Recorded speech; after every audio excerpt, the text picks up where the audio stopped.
Thank you. Well, good morning and welcome to Interfaith Community Sanctuary. So this is the fourth Sunday in February, and the fourth Sundays have traditionally been led by Reverend Karen Lindquist.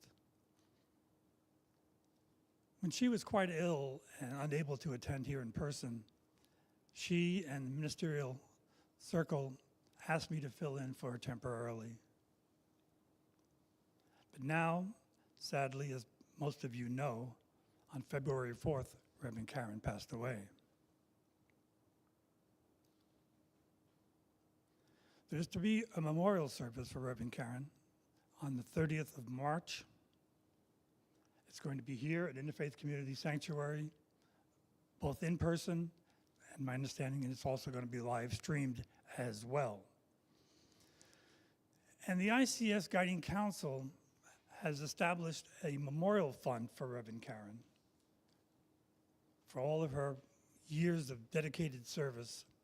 And if you want to contribute to that fund, please go to our website at Interfaith Community Sanctuary, that's one word, interfaithcommunitysanctuary.org, and go to our donate page.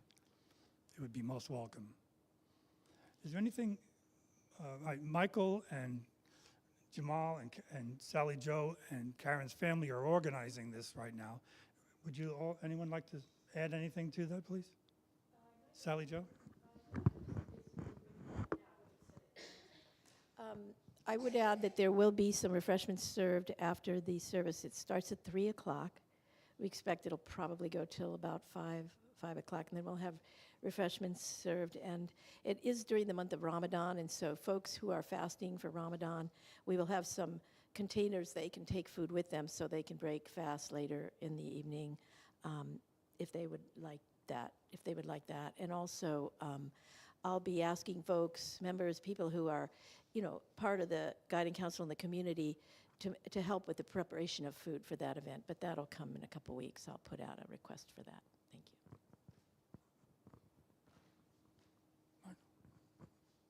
you. Okay, and as for me, I'm going to try in my own way to continue to honor the vision that Reverend Karen had for these fourth Sunday services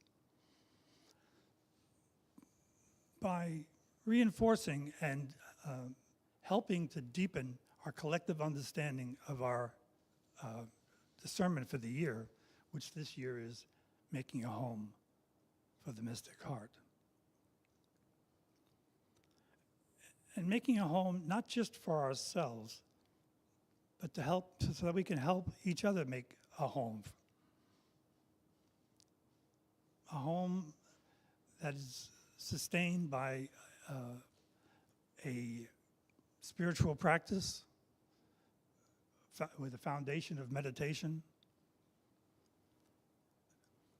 And that'll bring us peace and happiness, not only for ourselves, but for the way that peace and happiness informs our activities and the way we relate to other people and to the world.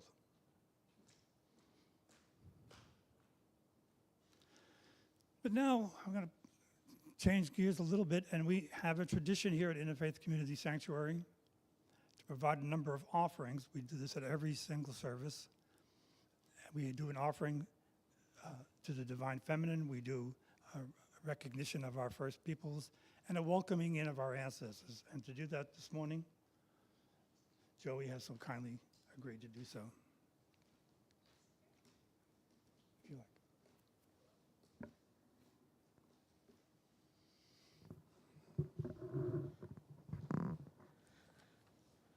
Good morning. So, is this better? Can you hear me now? Famous line, can you hear me now? How do I start? I think first, let's take a breath together, because I've been running around all morning, and Okay, breathe.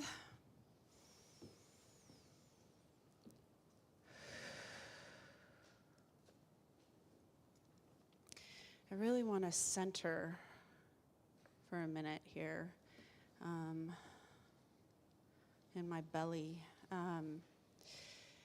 As I was getting ready to come here, I was getting in my car and I thought I might be asked to say something today.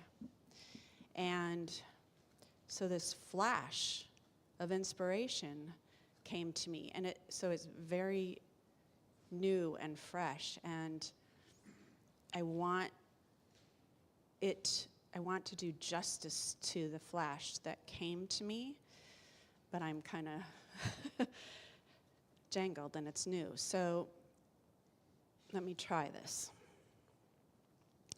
In thinking about our ancestors, let us think about the circumstances that we were born into. So that would include, some of the things that might include would be those who raised us. It might include the social context in which we were raised, the times, 50s, 60s, 70s, 80s.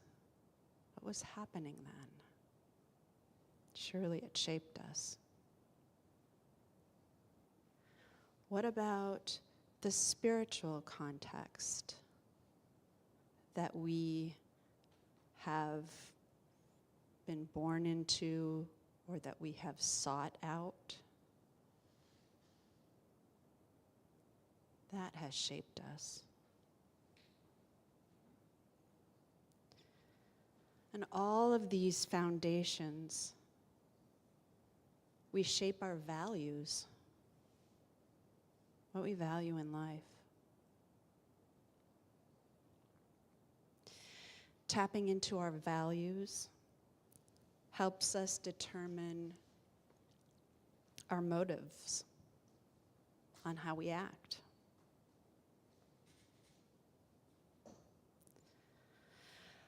Let us think of one value that we have, something that is dear to our hearts, that we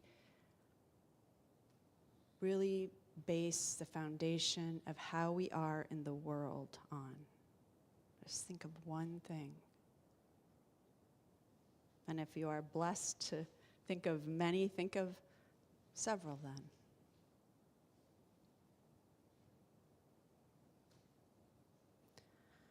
Hold that value in your mind, in your heart, with gratitude.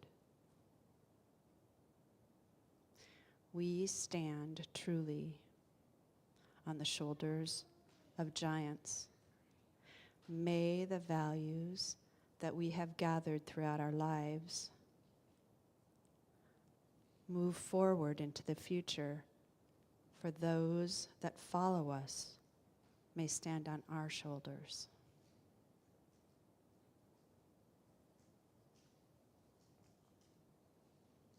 Amen.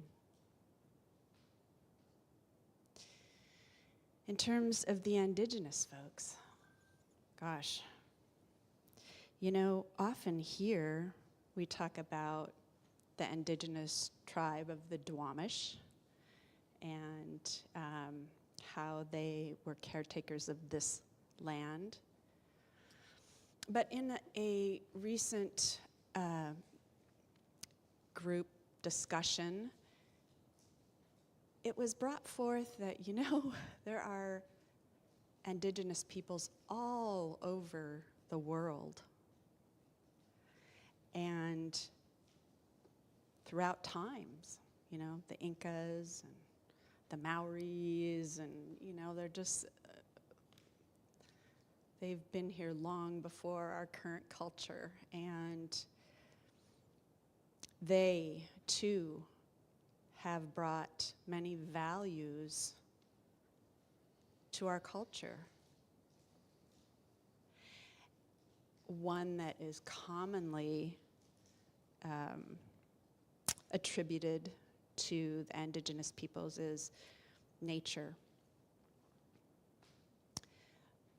and their love of nature and their sympathetic way of being with nature. But also another is community, how they work together for the community and for their society. So I just wanted to think about the values that they have also left us. And you may know of others that I haven't brought up here today, but just a moment of gratitude to those indigenous peoples. Thank you.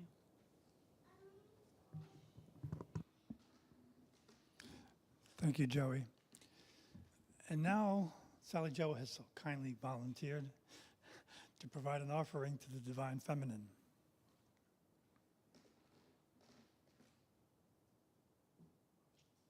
Thank you, George. This is another tradition we have here in our sanctuary to honor the Divine Feminine and just bring forward.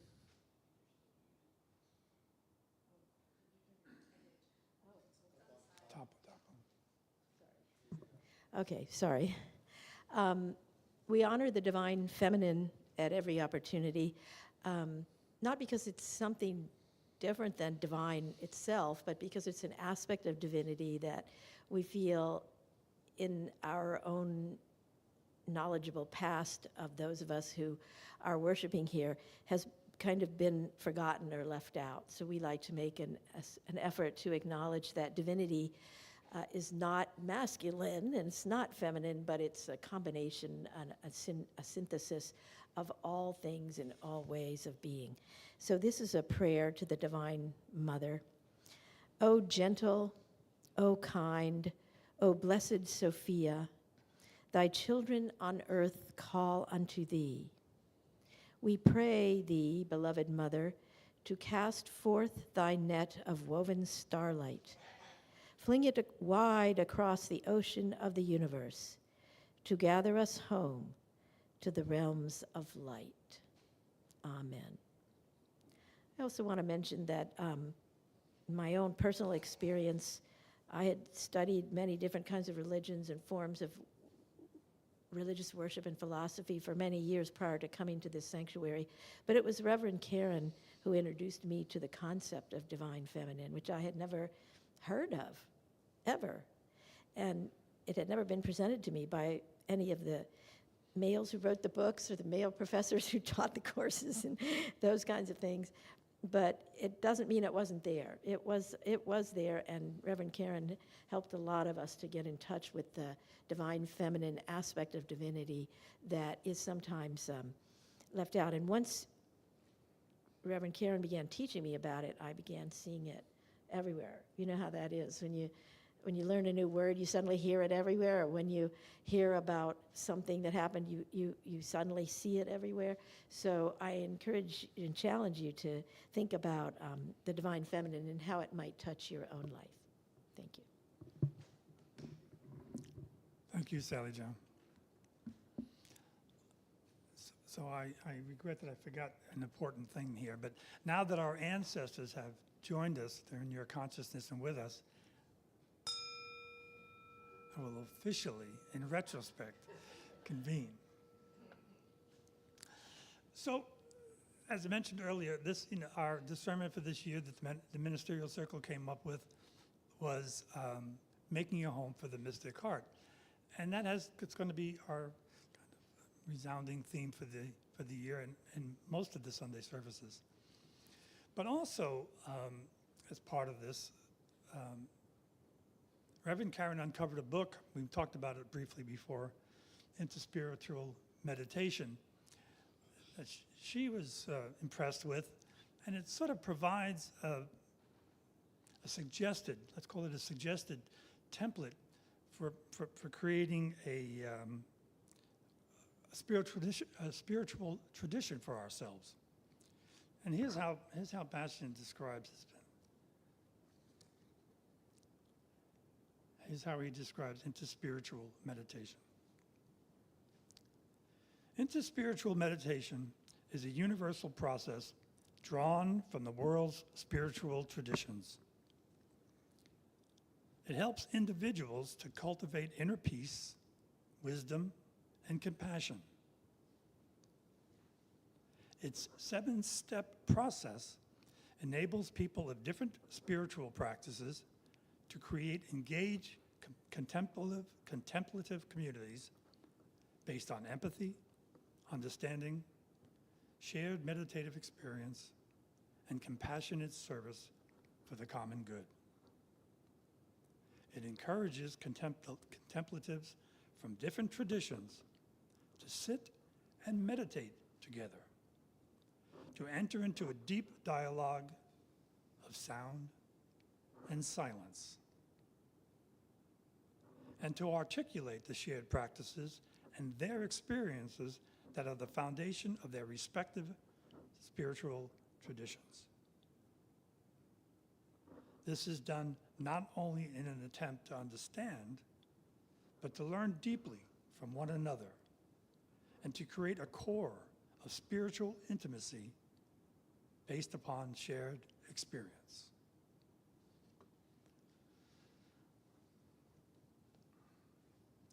So as he mentions in his book, there are these 7 steps. And the 7 steps in the book, I'm just going to go through them briefly, are motivation, gratitude, transformation, compassion, mindfulness, meditation, and dedication. And we endeavor to touch upon each of those in our services here on Sunday mornings as well.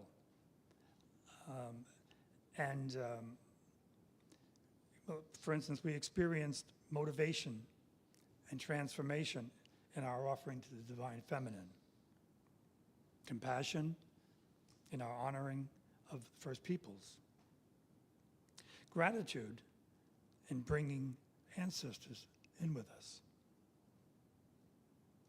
and mindfulness, meditation, and dedication is where we're headed next. But this month of February, we're focusing particularly on motivating ourselves for spiritual work. And spiritual work begins with commitment, a commitment to start and a commitment to continue to build a practice. And a practice, according to Bastian, uses meditation as its foundation. So I'm going to read once more from Bastian, and this will be my last reading from Bastian. But he says it much better than I could probably reiterate. So,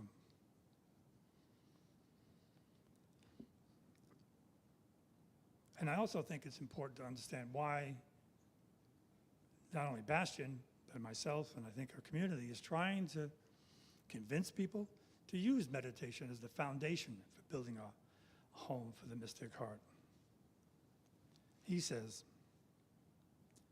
meditation is, generally speaking, a process for focusing, disciplining, and calming the mind. It can be practiced both in a spiritual and in a secular context. In a secular context, it can lead to inner tranquility while also helping to heal or prevent many of the psychological causes of physical illness. As a spiritual practice, it can help to center us in the essential nature of our being and to transform our experience of the human condition, bringing it into harmony with our most profound aspirations for liberation, wisdom, and compassion. Either way, meditation helps both the spiritual and the sexual practitioner to achieve the goal of health and happiness. The spiritual meditator, however, is also trying to influence and transform the condition of consciousness for others, well beyond this lifetime, indeed, for all eternity. Pretty impressive stuff. But speaking of meditation, it's interesting what Sally Jo just said a minute ago about when you hear something. It's like when you drive down a road and you see a Volkswagen Beetle and you say, oh, I haven't seen one of those in ages. And then for the next 20 minutes, you see a dozen of them or something. I go to a number of meetings a week, several meditation meetings a week. And interestingly, over the last several weeks, maybe because I'm initiating, I don't know where it comes from, or out of the cosmos, the topic of meditation and the difficulty in starting and maintaining a meditative practice has just been coming up over and over again in all these different settings. And it became clear listening to people that most of us have spent most of our lives looking outside for happiness and for peace. But the fact of the matter is there is no book, there is no magic wand or elixir that's going to help us find sustainable or lasting peace and happiness. That is something we need to turn and look in order to accomplish. But also those conversations I had with people made it clear to me that virtually all of us have that seed, that seed of transcendence within us. The difficulty is finding a place to plant that seed, to find the proper soil to plant it in. So using this fanciful seed metaphor, I kind of divided the group of people that I was with into 4 groups. And this is very chancy, but I decided to do it anyway. So the first group are those who have at times felt the seed within them, but not yet ready to plant it. Their life is too busy. They have too many other obligations and commitments. The second group are those who recognize the seed within themselves, have tried to plant it, but have yet to find the fertile ground for it to germinate and sprout. 3, those still fragile shoots that were planted have germinated, but now want to spread and establish deeper roots. And 4 are those established plants among us, those who can serve as an inspiration and provide protection for those still fragile shoots.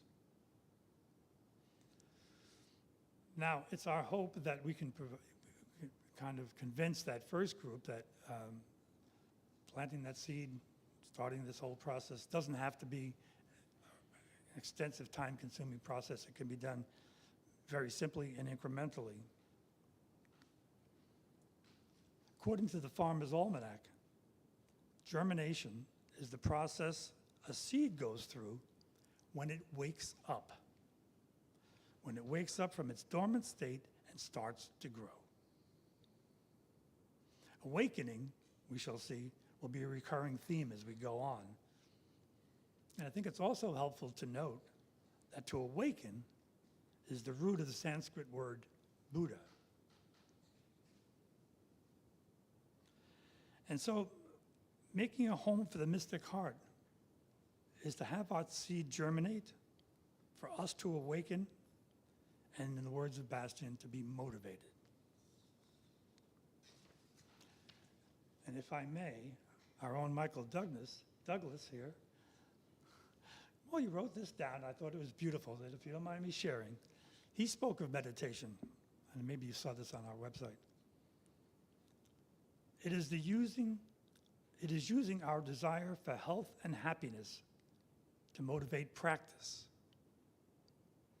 to reflect on our past unsuccessful means to eliminate suffering and create happiness, to examine positive examples of how practice can help make us happy, remind ourselves of our ultimate purpose for practice, to develop and integrate intrinsic capabilities for health, those physical, emotional, mental, and spiritual, and develop wisdom and compassion, without which there is no true happiness. Thank you for that, Michael. So many of us have tried to establish a meditation practice only to see it wither.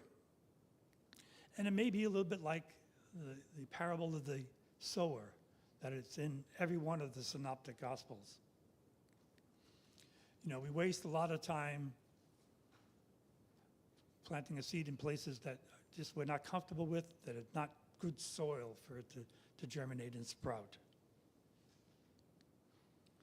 But rich soil is available here in many ways through individuals, with people who share their wisdom and experience. But also, we're going to get to it in a few minutes, all of the offerings that we have in terms of programs and meetings that happen on a regular basis here at Interfaith Community Sanctuary. So where do we begin? We begin here, wherever we are. And when do we start? We start whenever we choose. Benedictine monk and Catholic priest Lawrence Freeman says, meditation is a universal spiritual wisdom and a practice found at the core of all great religious traditions. It leads the practitioner from mind to heart and to the integration of these two centers of human being. It is not an exotic, complicated, or essentially difficult practice.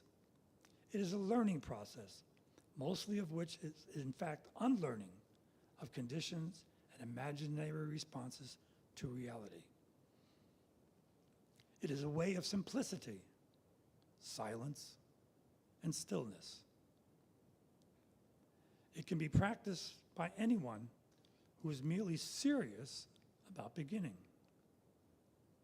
Soon we learn that we are always beginners.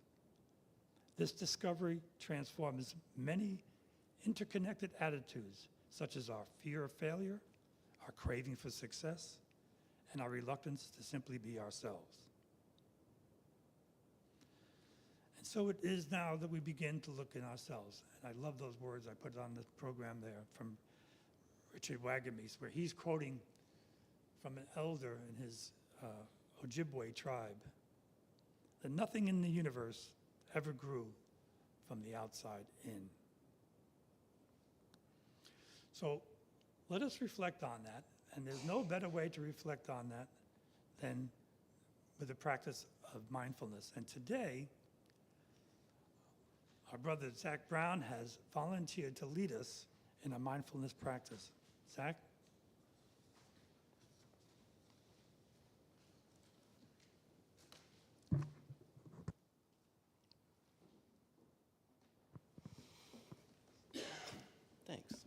Thanks very much, George. Thanks also for bringing all that gardening into it. And while I was sitting back there, I was thinking about a handful of years ago, before the pandemic, so maybe 5 or 6 years ago, we did a whole year on spiritual permaculture, and that was a real interesting one. I'm a environmental engineer and a gardener by heart, and there's a lot of nuggets in that spiritual permaculture. So a couple things that came to mind while you were talking is, first of all, everybody's heard, the grass is greener on the other side, and that's maybe true depending on which side you're on, but realistically, the grass is greener where you water it. So that's kind of a tie-in to mindfulness. If you're watering, your worries and your anxieties and your anxiousness and all that hand waving at the surface of your reality, maybe that's what's going to grow instead of the internal stuff that George was just talking about. So George asked me maybe 4 or 5 weeks ago if I would be willing to come share some stuff with you all. I don't usually do a bunch of teaching. Usually I'm behind the camera over there. But nonetheless, I'm happy to show or at least share what works for me. George and I were talking, and others were talking at that time, 4 or 5 weeks ago, and I mentioned something called fikr, which is a Sufi practice, Sufi kind of ongoing practice in your life, in your daily life. I'm a Sufi. I've been a Sufi for a handful of years. I didn't look for the Sufis. The Sufis found me, which is really kind of cool. Feels like home. So here I am. So I was thinking, and again, thanks for asking me to do this, because it actually really made me think about like what is important about my practices and why do I do my practices. And I was thinking about like what makes a Sufi, and in general, I kind of came up with the idea that there's like no one Sufism. There's a different Sufism for every Sufi. I'm not a Muslim. I'm an interfaith person, but I've met people like me that are interfaith, Muslim folks, Christian folks, pagan folks, agnostic folks who consider themselves Sufis, or at least on the Sufi path. So what does Sufism? What's the common ground? You can say a lot. I'm not going to say a lot. But I think two things that are the common ground for most Sufis, at least as I know it, is embodiment and remembrance. And so embodiment, again, we have all this stuff out there in the real world, right? And all this stuff we think about and worry about, and all this hand waving at the surface. And so that's not embodiment, that's in your head, right? And so, like Jamal says, go from the heart or mind to the heart, or the tongue to the heart. So embodiment's actually making a home, finding that home of your mystic heart. And remembrance, what's remembrance? Remembrance is basically the key to embodiment, right? Remember to be here now, like Ram Dass said, remember to be here now. And that's don't forget to remember. That's what something my teacher texted me one time when I was getting ready, literally ready to talk to him, to email him something I was worried about. And he, in that moment, as I was typing, he texted me that phrase, don't forget to remember. So I said, crap, you're on it. You know what I'm talking about already. So embodiment and remembrance, those are key. So remembrance in the Sufi practice, there's something called zikr or dhikr, depending on how you pronounce it. That literally means remembrance. It's usually a group practice. Usually there's some movement, some chanting, maybe some music. All that's really good for bringing you right back to your body, bringing you right back into the moment. So that's a remembrance. Can be by yourself, but a lot of times with folks. But then the idea of fikr, F-I-K-R, is kind of like bringing that remembrance, bringing that group practice interior to you, and continuing on as you're walking through your daily life. I was thinking about how does this work for me? Doing the dishes. This is a good one. Like I sitting there washing dishes, Debbie's cooking or whatever, and I'm washing dishes, and I will be saying an interior mantra on my breath, and that's fikr. That's my version of fikr. Or perhaps at lunchtime, I've got a pretty hectic job, and try to get out of that hecticness, out of my mind, into that mindful spot. And so that's literally walking around the block. And while I'm walking around the block, getting into my breath and getting into that rhythm, maybe sinking my feet in my breath to the same rhythm, and sometimes saying a mantra or saying a couple of words here or there, a phrase. So that's just there's a lot more to say about that if you ever want to talk about that. I'm not going to sit here and talk a whole bunch, but that's kind of where I'm coming at.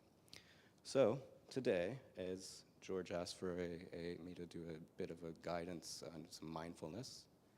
So let's get into our bodies. Let's put a parenthesis on the day. Let's forget about the outside world and just be here together. So let's get comfortable. Maybe close your eyes if that feels good. Put your feet in a comfortable spot. And before we start, let's do a little body scan together. So let's bring our awareness to our crown of our head, that spot where we had the soft spot as a kid. And think about that. And bring that awareness down to your third eye, and down to your eyebrows, your eyes, your eye sockets.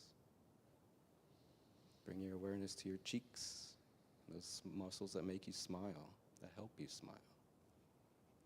Bring your awareness to your temples and to your ears, your earlobes and your jaw. Maybe relax the jaw if you're clenched there, got some tension. Bring your awareness down to your neck, those muscles that hold up your head, that spot where your head and your spine connects. That's a very strong, powerful spot.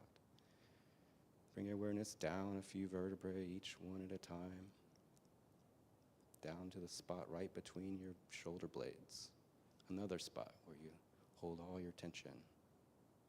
Release some of that tension. Bring your awareness to your shoulder blades, then to your shoulders, your biceps and your triceps and your elbows, and down into your arms. Those muscles that help you go through the world, grab things, hold things. Down to your wrists, your hands, all those small, tiny muscles and tendons and bones in your hands, so strong for you. And your fingers. Take a deep breath and come back to your heart. Feel the heart. Feel your lungs as you inhale and exhale. And continue down to your torso and your diaphragm. Down some more, down your backbone a bit more, to your sciatic area, your sacrum area, your pelvic floor, your hips. Feel that support that you get.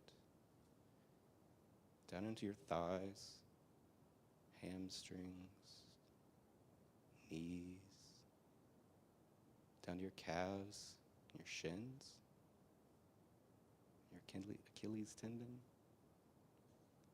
your heels, insteps, all those muscles in your feet that support you, all the steps every day, and your balls of your feet, and finally your toes.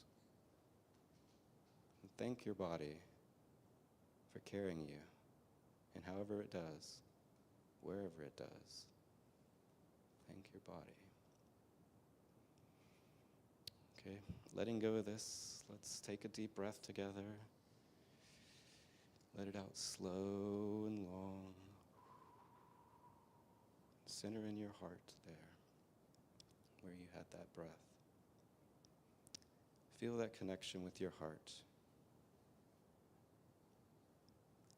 While you keep your tendril of awareness there, remember that feeling down at your feet, in your thighs, and your hips, wherever you're touching, whatever's supporting you, your chair, the floor. Feel that connection. And through that connection, feel the connection to your earth below, Mother Earth, the great ground. Keep your tendril awareness there as well. And one more place to keep in a bit of awareness before we go into the breath is back to the top of your head, to that crown chakra, the place where you had this soft spot as a baby. Feel that aliveness there, that connection with whatever's above you, the heavens, the sky, the universal life force. Keep those tendrils of awareness, and together we'll breathe for a while. I'll talk a little bit more, and then I'll be quiet and we can just all breathe together. Let's take these deep breaths. And as you in-breath, you breathe in. Imagine that you're breathing in the universal life of beautiful light from your heart, above you, through your heart, head, down into your body. As you exhale, imagine you release this light, this life force from your body down through your hips and thighs and feet, down into the things that are supporting you, and eventually into the earth. Breathe in, breathe in that light and all the life force and all the goodness.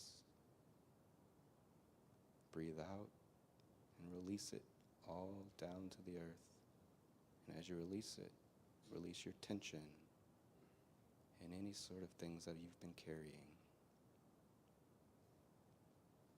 Breathe in the light, fill your body.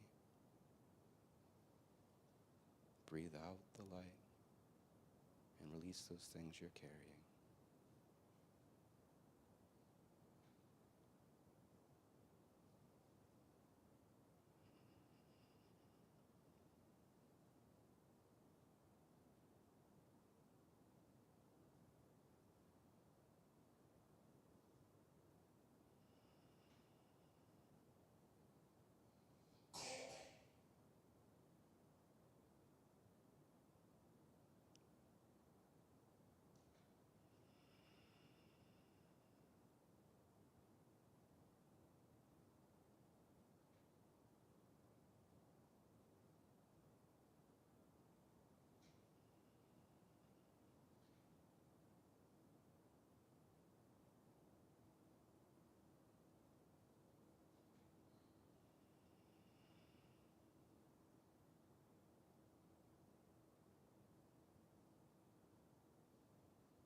Thank you very much, Jack. Zach, excuse me. Thank you, Zach. So we're going to change gears now, and we're going to move to another tradition, or not only a tradition, but a necessity in our service, and that is sharing our wealth. And we share our wealth in a number of different ways.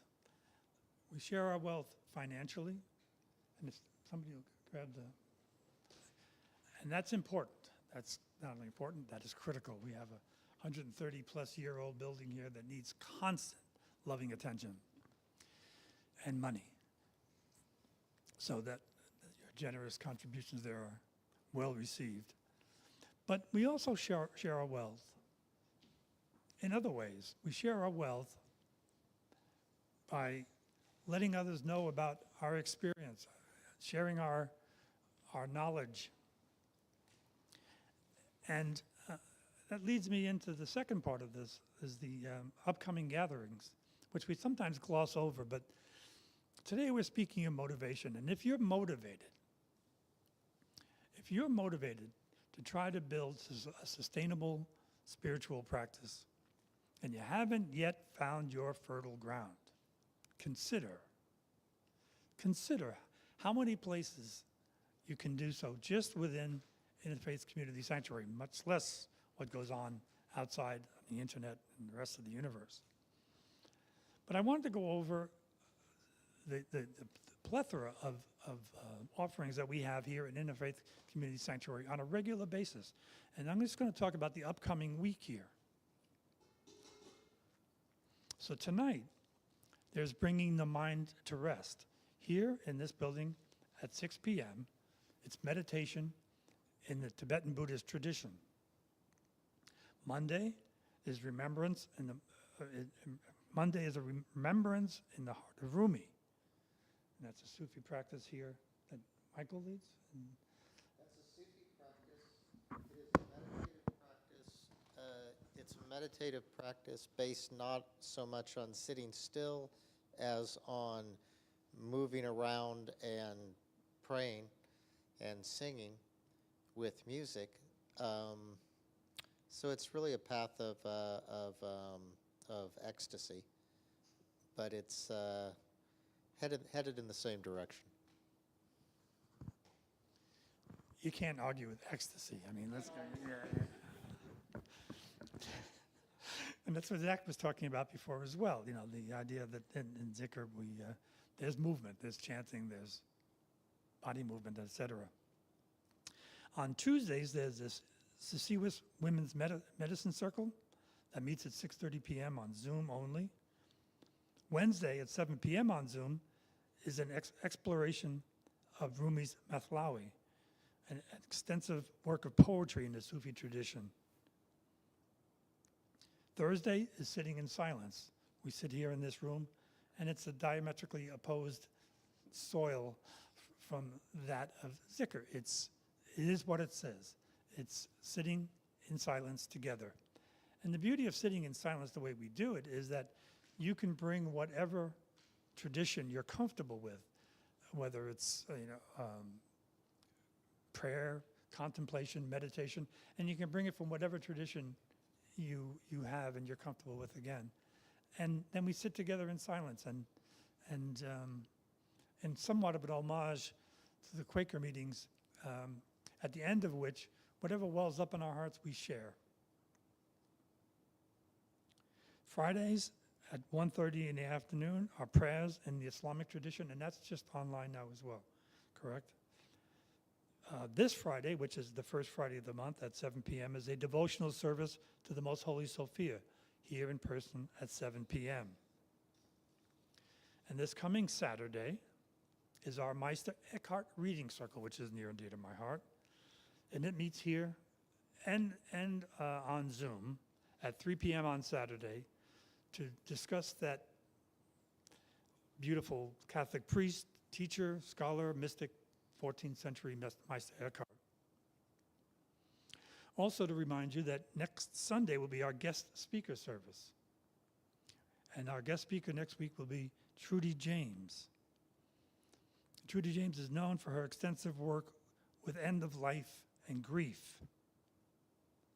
And the title of her sharing is going to be The Mourning, M-O-U-R-N-I-N-G, The Mourning Mystic Heart. And lastly, I want to remind you that following our guest speaker meeting next week, next Sunday, will be our guiding council. And the guiding council is that critical decision-making circle for all practical and spiritual matters concerning our community. So we strongly, and let me emphasize, strongly encourage you to come and participate. We value your input and we need your support.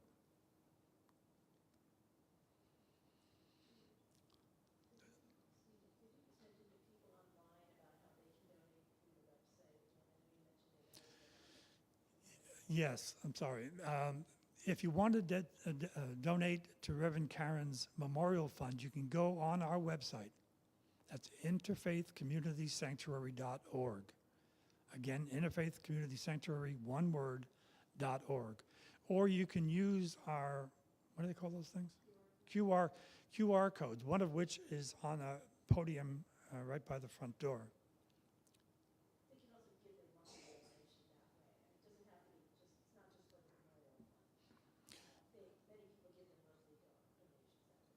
Sally Jo always reminded me that I'm ignorant here, and that I should have brought up the fact that you can use that site not only for the loving donations for Reverend Karen, but for any donations you choose to give to Interfaith Community Sanctuary.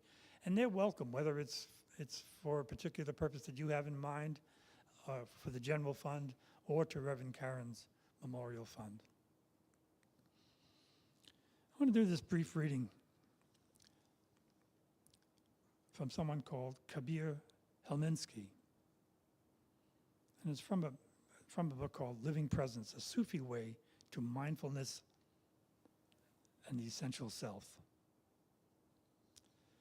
He says, education, as it is currently understood, particularly in the West, ignores the human soul, or the essential self. This essential self is not some vague entity whose existence is a matter of speculation, but our fundamental I, which has been covered over by social conditioning and by this superficity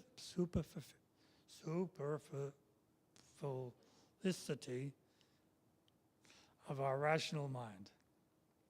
In North America, we are in great need of such a form of training.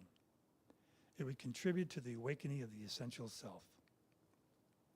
Such forms of training have existed in other eras and other cultures and have been available to those with a yearning to awake from sleep and from their limited conditioning and to know the potential latent in the human being. So we continue now to offer to those who yearn to awaken with another form of meditation. And Zach is going to take us through that.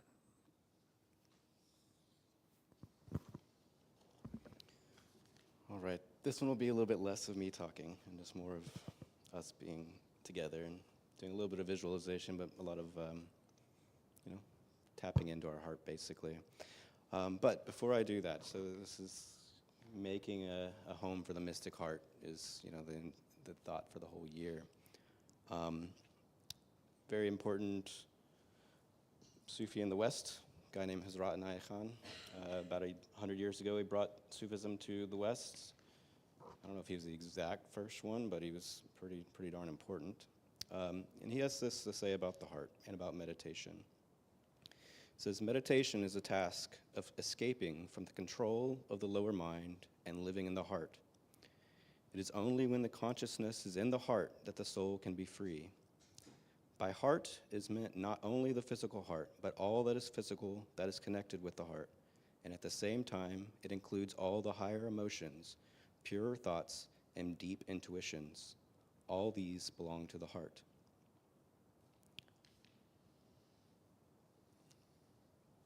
So this morning I was thinking about this. I had too much chai yesterday, so I didn't sleep all that well, and I was up bright and early this morning, and kind of thinking about, well, this moment right now. And something that came to mind was our teacher Karen's personal email address. This divine presence within. You know, you might have all gotten emails from the actual Interfaith Community Sanctuary email, but her email, personal, was divine presence within.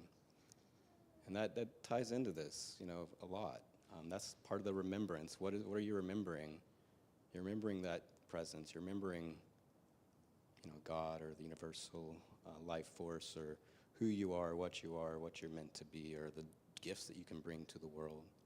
But when you're talking about the heart, it's also remembering the spaciousness, that deep spaciousness. It's not just the physical heart. There's a lot to it. So Sufis call this the nowhere place, the hidden of the hiddens. So I'll lead us through a bit of a meditation to see if we can tap into that spot. So be somewhat like what we just did earlier, but instead of thinking about this life force, this energy, this light, you know, transmitting through us from top to bottom, instead, remember your heart. Get into your heart, and as you're breathing, maybe use your creative imagination to imagine that you have another set of nostrils right at your heart, right at the center of your chest. And just abide there. So let's again close our eyes together, put a parenthesis in the day, and just think about this moment. Let's take a deep breath. Let it out low and long and slow. Feel that beating of your heart in your chest. Feel the expansion and contraction of your lungs. Imagine that you have that set of nostrils or that portal there at your heart, and you're in the middle of your chest. And you're breathing in and out, slow and steady through that spot. And as you breathe in, imagine that you're breathing in the universal life force, the light, the love. As you breathe out, imagine that universal life force, God, Allah, the big whoever, is breathing in. It's a transmission here. Breathe in from the universe while the universe is breathing out into you. Breathing out back to the universe while the universe is breathing in from you. As you breathe in, feel that spaciousness in your heart and in your chest and your body. And as you breathe out, feel that release back to source. Breathe in and maybe bring your awareness, if it feels good to you, right to that threshold of your body, where your body and the rest of the world meet. Just abide there. Breathe out.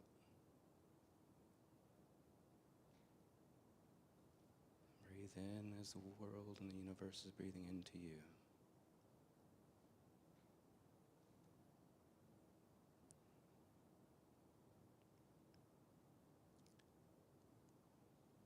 As you're breathing, bring your awareness closer and closer to that spot, that threshold, that transition place between you and the rest of the universe.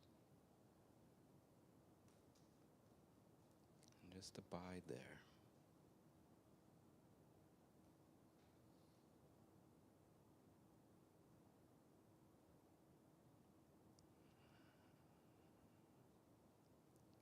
If it pleases you, bring your awareness ever closer, every breath in that you take.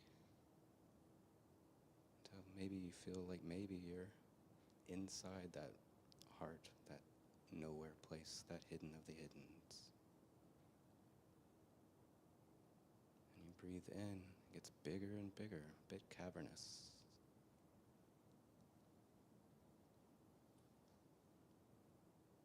Breathe out, back to the universe.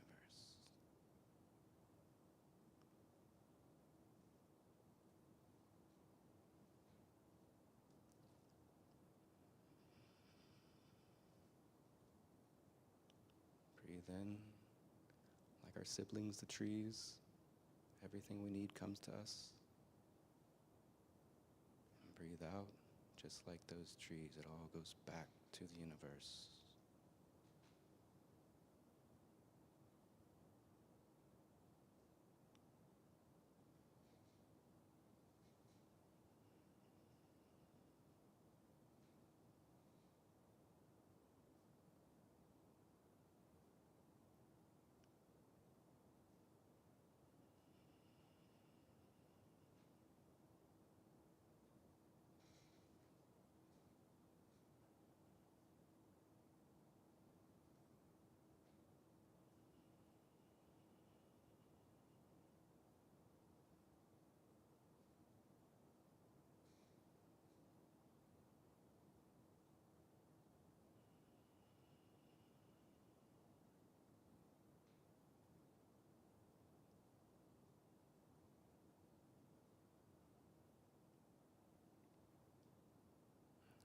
As you breathe in, remember this spaciousness is always here.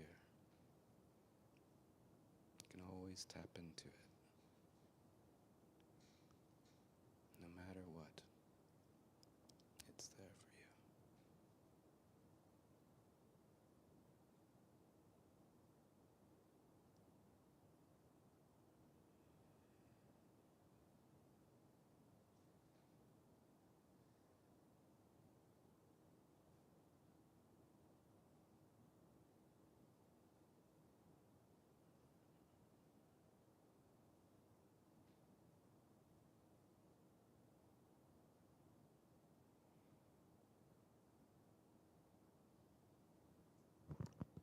Amen.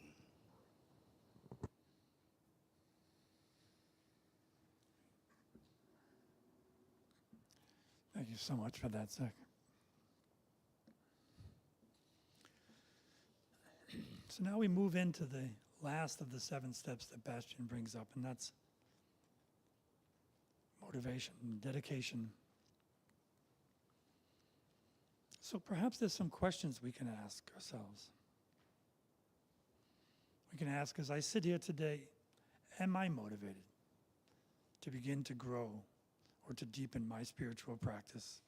And if not, why not? Maybe we can ask ourselves, what do I need from someone else to help me build and sustain my practice? And what can I do to help someone else's practice? So as we ruminate on that, I was wondering if I could ask Steve if he'd play a little more music for us.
Thank you, Steve. So now as we bring our service to a close, I want to thank you all. Thank you for being here today. Thanks to all of you who are out there in the magical realm of cyberspace. And I particularly want to thank Steve and Debbie, Sally Jo, Joey, Michael, Zach, thank you.